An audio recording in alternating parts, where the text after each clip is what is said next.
Bonjour à tous, donc on est Zoé Brouquet et Constance Jacquemin, on est diplômés de l'ENSA Marseille là, en février 2023. Donc tout d'abord, nous tenons à remercier l'association de l'art urbain pour avoir sélectionné notre PFE parmi les lauréats de la bourse de cette année.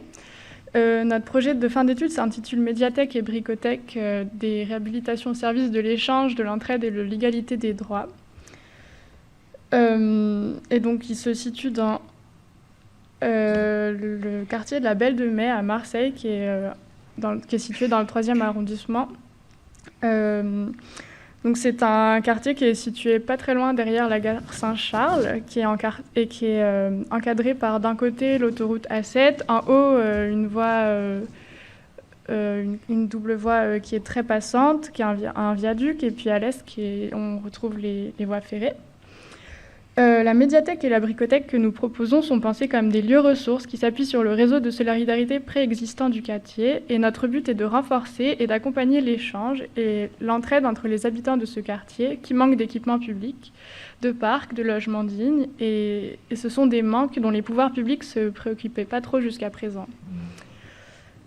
Les habitants y revendiquent un droit à la ville, à l'égalité entre les arrondissements et à l'égalité de l'accès à l'équipement public.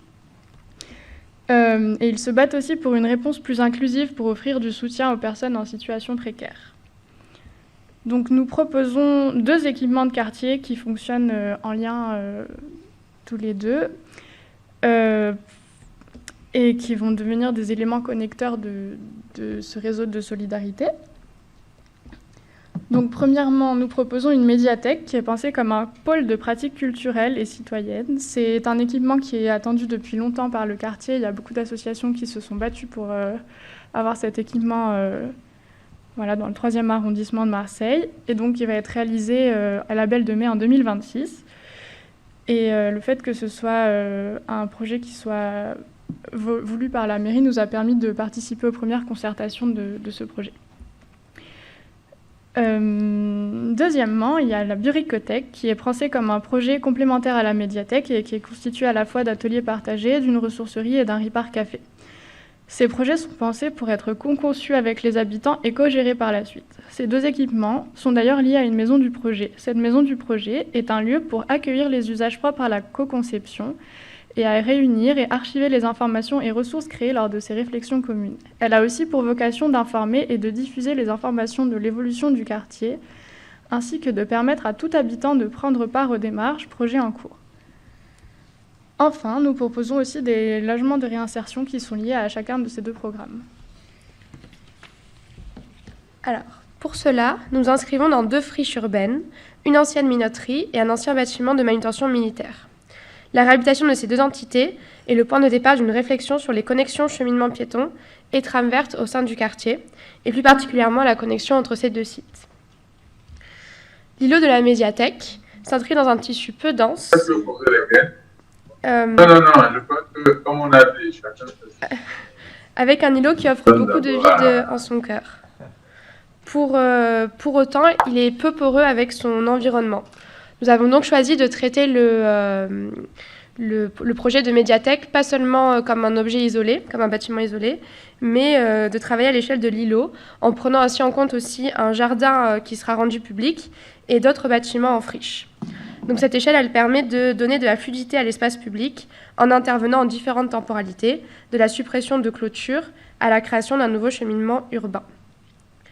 Donc les programmes de la médiathèque et de la bricothèque, ils seront pensés avec les habitants et également co-gérés avec les habitants. Voilà. Le programme de... Ah oui, pardon.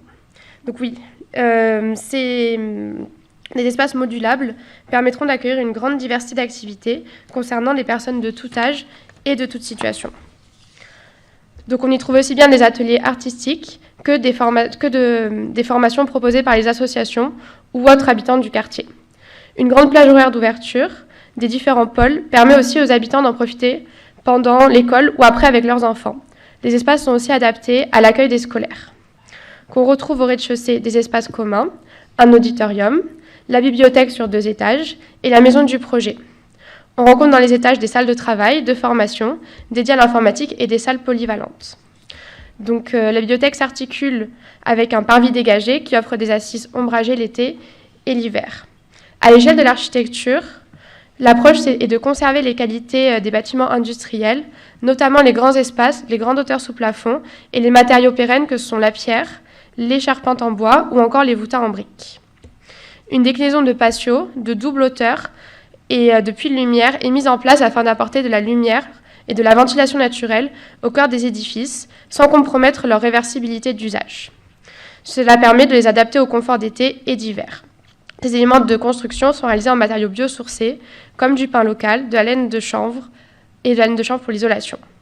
Donc là, on peut voir des photos de maquettes qui sont pensées pour être des outils de communication et de réflexion avec les habitants du quartier.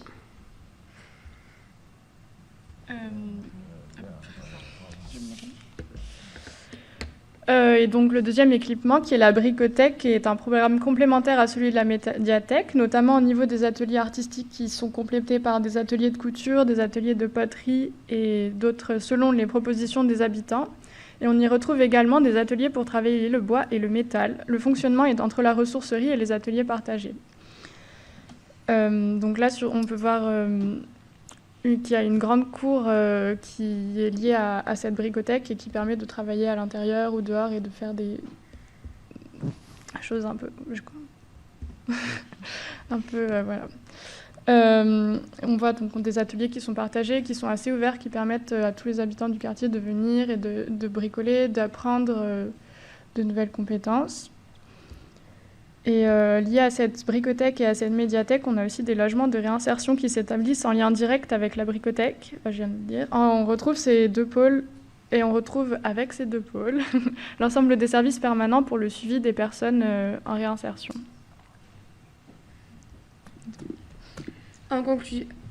En conclusion, cet ensemble de projets est à penser dans une démarche de co-construction qui est à développer. Qu'on a fait des propositions qu'on imagine qui vont pouvoir évoluer avec les habitants du quartier. Et on pense que les futurs projets à voir le jour à la Belle de Mai doivent être menés en lien étroit avec ses habitants. Cette manière de projeter et de concevoir l'avenir d'un quartier peut permettre de le restituer aux associations et aux habitants. Donc les projets de médiathèque et de bricothèque que nous proposons sont des lieux qui vont permettre d'être moteurs de solidarité et de partage et d'entraide. C'est pour ça qu'on a ce semestre porté notre travail sur ces dynamiques, en réfléchissant à comment des équipements, des usages et des programmes pouvaient correspondre aux attentes et aux lieux réclamés par les habitants et pouvaient être pensés pour renforcer la justice sociale et lutter contre les inégalités.